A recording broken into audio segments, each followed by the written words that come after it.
হ্যাঁ অনেকে 5 লাখ টাকা এই কলেজে তুমি অবসৰ লাগে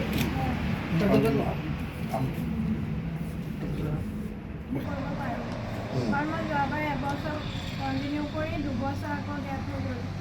মোৰ বেনিফিটখিনি আকৌ মই হেৰুৱাই পেলালোঁ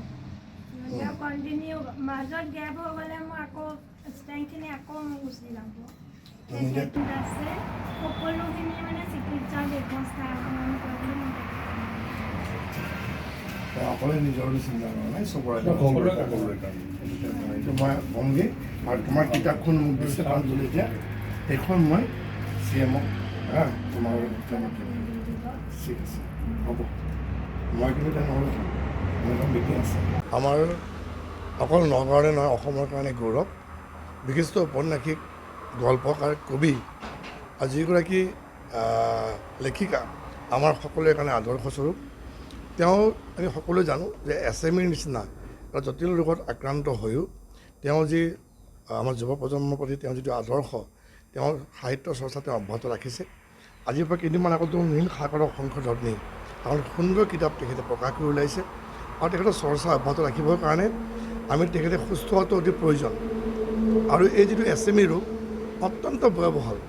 ইয়াৰ আগতো মাননীয় মুখ্যমন্ত্ৰী মহোদয়ে 25 লাখ টকা তেখেতলৈ আগবঢ়াইছিলে এক চিকিৎসা সাহাৰ্য আৰু আজিও 5 লাখ টকা চিকিৎসাৰ কাৰণে আগবঢ়াইছে আৰু তেখেতে সুন্দৰকৈ কৈছে কথাখিনি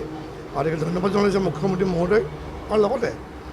যিখিনি SME ৰোগত আছে তেওঁলোকক সহায় কৰিবৰ কাৰণে মুখ্যমন্ত্ৰীক মই আহ্বান জনাইছে মই সমস্যা বিধানক কৈছোঁ যে এই যিটো তেওঁৰ যিখন যুদ্ধ তেওঁ অকলশৰীয়া নহয় আমিবিলাক সকলো আছোঁ মুখ্যমন্ত্ৰী মহোদয়ৰ লগত আছে আৰু তেওঁ আগন্তুক সময়তো যিমানখিনি পাৰে আমি তেওঁক সহায় সহযোগিতা কৰি যাম তেখেতৰ যি চৰ্চা অব্যাহত ৰাখক তেখেতৰ পৰা নতুন নতুন যি সাহিত্যৰ সৃষ্টি হৈ থাকক অতি ভয়াৱহ সকলোৱে জানে আৰু বৰ্তমান ইয়াৰ জেনেৰিক ভাৰ্চনটো আমাৰ দেশতে তৈয়াৰ হৈছে আৰু মই মানে